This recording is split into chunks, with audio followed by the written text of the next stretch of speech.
नमस्कार जी दोस्तों, मैं रविकांत मित्र त्रिपाठी एक बार फिर एक नए ब्लॉग के साथ आपके सामने हूँ।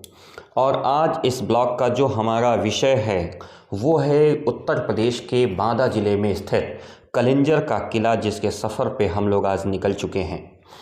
आइए इस ब्लॉग को शुरू करते हैं। शुरू करने के पहले छोटा सा वही रिक्वेस्ट है कि प्लीज़ चैनल को सब्सक्राइब करके और वीडियो लाइक करके ज़रूर रख लीजिएगा।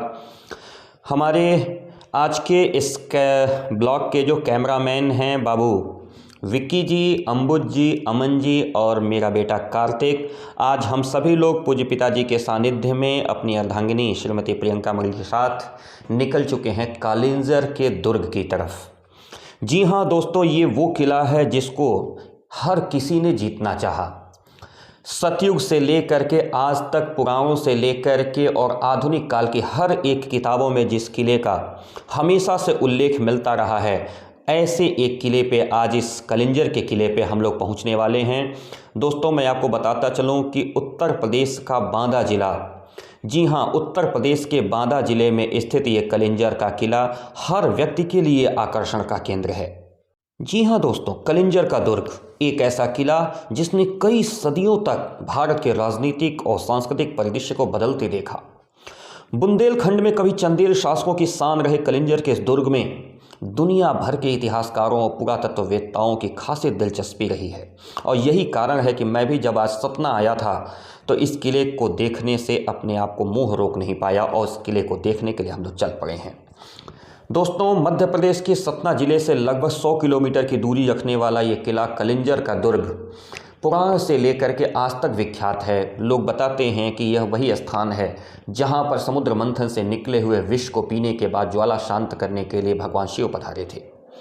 जाहिर सी बात है, 100 किलोमीटर का लंबा रास्ता अगर आपको तय करना हो तो बीच में थोड़ा बहुत जलपान की आवश्यकता स्वतः प्रतीत होने लगती है। और यही कारण है कि बीच में हम लोगों ने पहाड़ी खेरा नामक एक स्थान पर रुक करके जलपान का एक व्यवस्था बनाई ताकि हम लोग थोड़ा बहुत जलपान कर सकें। और बहुत ही सुंदर इस कृष्णा फैमिली रेस्टोरेंट में हम लोगों ने आलू और पनीर के पराठे का स्वाद लिया। बाबू विक्की जी हम सभी के लिए सबसे पहले चाय का प्रबंध किए और चाय के चूँकि कारण भी था, विक्की जी ही हमारे आतिथेय थे, जिसके अतिथि हम लोग बन गए थे ज़बरदस्ती जा कर के मध्य प्रदेश में। जी हाँ मित्रों, ये विक्की बाबू हैं जो आपके हुड लगा कर के माथे पर सब कुछ चाय सर्व कर रहे हैं। मैं इनको बहुत सारी शुभकामनाएं और बधाइयाँ देता हूँ। हमेशा आगे बढ़ें और ऐसे ही मुस्कुराते रहें। और ये देखिए, हम लोगों के लिए ये प्लेट साफ़ करवा करके और तैयारी करवा रहे हैं सुंदर सुंदर पराठे बनवाने की। और कितने सुंदर पराठे, सुंदर पनीर के बुरादे को बड़ी बड़ी लोइयों में भर करके और उसके बाद तेल में लगा करके, तेल क्या मैं कहूँ कि बहुत ही सुंदर तरीके से प्रस्तुत करना आपके सामने, ताकि आप एक पराठा खाने के बाद दूसरे पराठे खाने का मोह छोड़ ना पाएँ। लिहाजा हम लोगों ने भी प्रयास यही किया कि जितनी हमारी संख्या थी सबके लिए 2-2 पराठे बनाने का ऑर्डर दे दिया। लेकिन बाद में आपको बताऊं कि हम लोग 1.5 पराठे में ही बम बोल गए। बम बोल गए को समझ सकते हैं। पराठे बिल्कुल भी ये छायावादी कविताओं की तरह सूक्ष्म नहीं, बल्कि कलकत्ता के बाग बाजार के रसगुल्लों की तरह एकदम स्थूल थे। बड़े बड़े पराठे, सुंदर सुंदर और पूरी तरह से पेट भरने में सक्षम। यानी अगर कोई व्यक्ति बहुत शक्तिशाली हो, बहुत ज़्यादा अगर खा सकने में अपने आप को सामर्थ्यवान मानता हो, तो इन पराठों में से मुझे नहीं लगता कि 2 पूरे पराठे खा सकता है। और इस प्रकार से ये पराठे तैयार हो गए, आपके सामने दिख रहा होगा। कृष्णा फैमिली रेस्टोरेंट को भी भाई मैं बहुत सारी बधाइयाँ देता हूँ कि इन लोगों ने हम लोगों के लिए राह चलते जलपान की व्यवस्था कराई। विक्की बाबू जिन्होंने अपने सौजन्य से हम सभी लोगों को सुंदर इन पराठों का स्वाद दिलवाया। और इन पराठों के स्वाद के साथ यह क्या बात है, ये देखिए पराठे आपके सामने आ चुके हैं। अदरक और क्या कह सकते हैं इसको, धनिया, जी हाँ, अदरक, लहसुन, धनिया और मिर्च की चटनी के सुंदर तरीके से पेश करके ये हमारे साथ पहुँचे हैं। और हम लोगों ने इन पराठों का स्वाद लेना प्रारंभ कर दिया है। विक्की बाबू हम लोगों के लिए यहाँ पे फिर से एक बार खड़े हैं पराठों को लेकर के। बाबू अम्बुज, बाबू अमन, इन सभी लोगों ने हम लोगों के आतिथ्य सत्कार में कोई कमी नहीं छोड़ी। जिस जिस स्तर का आतिथ्य सत्कार हो सकता था वो सारे इन लोगों ने लगातार किए हैं, और हम लोग यहाँ पर आकर के इतना खुशनसीब अपने आप को अनुभव कर रहे हैं कि बता नहीं सकते। और इस प्रकार से ये नाश्ता, और नाश्ते के बाद फिर हम लोग कलिंजर के किले की तरफ चलेंगे। दोस्तों, मैं कलिंजर के किले के बारे में आपको बता रहा था कि जिस किले को हम लोग देखने के लिए आगे बढ़ रहे हैं और जिसके लिए हम लोग इतना प्रयत्न करके यहाँ पे आए हैं, उस किले को जीतने की चाहत में न जाने कितने शासक कलिंजर तक आए और खाली हाथ लौट गए।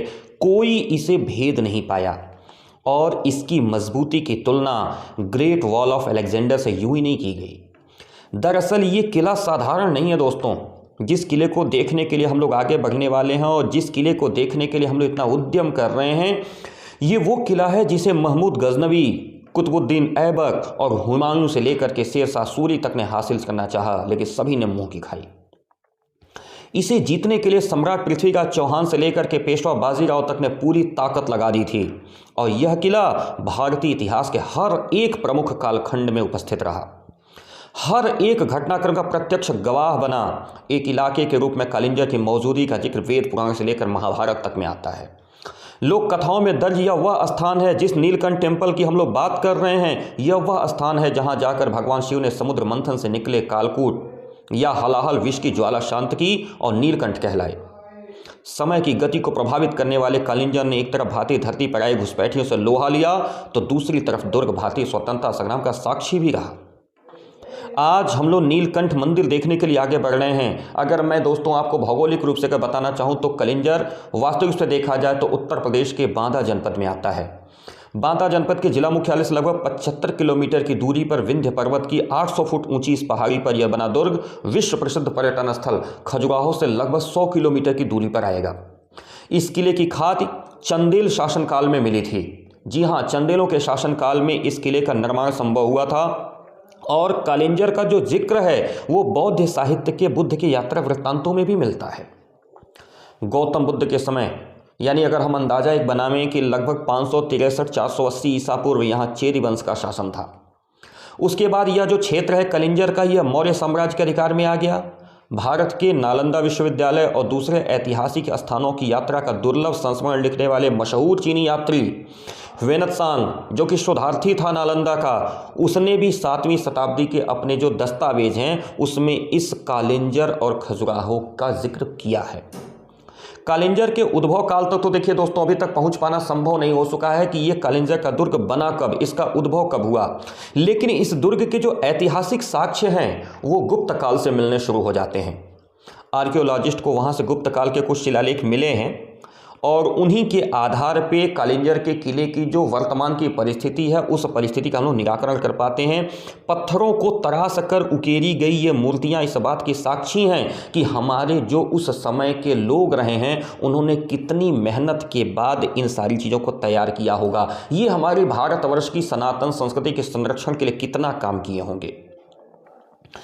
कहा जाता है कि पृथ्वीराज चौहान, जी हाँ, पृथ्वीराज चौहान ने जब चंदेलों के मुख्य राजधानी महोबा पर हमला किया और उसे जीत लिया था, तब चंदेल राजा परमार्दी देव ने कलिंजर आकर के ही खुद को बचाया था। यह वही वक्त था जब कलिंजर पराक्रमों का वह दौर शुरू हुआ जिसने आने वाले समय में लगभग हर भले भारतीय और बाहरी शासक को कलिंजर की तरफ आकर्षित किया है। वर्तमान में ये जो दृश्य आपके सामने दिखाई दे रहा है, यह नीलकंठ महादेव मंदिर का ऊपरी हिस्सा है जहाँ पे स्वर्गारोहण तालाब है।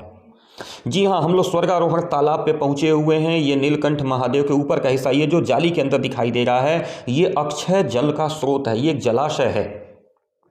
दोस्तों, मैं इतिहास के बारे में बात कर रहा था कि कलिंजर को जीतना राजनीति और रणनीति दोनों के साथ अपने शौर्य को सिद्ध करने की कसौटी थी। ये घने जंगलों से घिरे पहाड़ी पर बने इस किले पर दुश्मन की किसी भी सेना का पहुंचना बेहद मुश्किल था। इसकी जो दीवारें हैं लगभग 5-5 मीटर मोटी हैं। दुर्ग की ऊंचाई तकरीबन 108 फुट है। और ख़ास बात यह है कि जिस पहाड़ी पर इसे बनाया गया था उसके चारों तरफ की जो चढ़ाई है बेहद खड़े ढलान वाली है। यही कारण है कि इस दुर्ग पर तोप से हमला करना भी बेहद मुश्किल था। सामने दिखाई दे रही ये जो मूर्तियां हैं, जो बीच में स्वयंभू भगवान शिव का मस्तक है और दोनों किनारे आराधना करते हुए वहां पे जो भी सेविकाओं की मूर्तियां दिखाई दे रही हैं, ये उन्हीं आग्नेय चट्टानों को काट करके बनाई गई हैं। ये सामने हम लोग नीलकंठ मंदिर का परिदृश्य दिखाई दे रहे हैं। ये जो नीलकंठ मंदिर का जो परिदृश्य आपको दिखाई दे रहा है, इस नीलकंठ महादेव के पीछे की जो लोक कहानी है वो बताती है कि जब समय देवताओं और असुरों में इस बात के लिए समुद्र मंथन हुआ था कि अमृत निकल जाए, और वह अमृत निकलने के पहले ही उसमें से विष निकल गया, तो जो विष था वो भगवान शिव को पिलाया गया था और भगवान शिव ने उस विष को पीने के बाद जो विष की ज्वाला थी उस ज्वाला को यहीं आके शांत किया था। आइए हम लोग देख रहे हैं, धीरे धीरे हम लोग कैमरा लेकर के मंदिर के अंदर भी चलेंगे। बाबू देखिए, ये अम्बुज जी हमारे टीका लगवा रहे हैं और हम लोग अंदर की तरफ चल रहे हैं। कार्तिक मणि त्रिपाठी जी भी टीका लगवा रहे हैं और चंदन का टीका बड़ा ही शुभ माना जाता है। हम लोग देखिए धीरे धीरे मंदिर के गर्भगृह में अंदर चलेंगे।